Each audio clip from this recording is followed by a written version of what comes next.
क्षमा क्षमा चमकेला गंगा जी के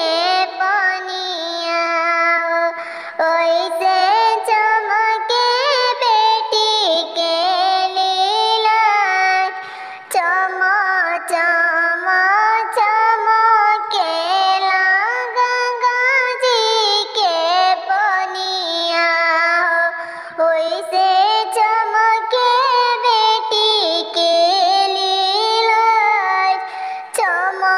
क्षमा चमकेली बेटी हो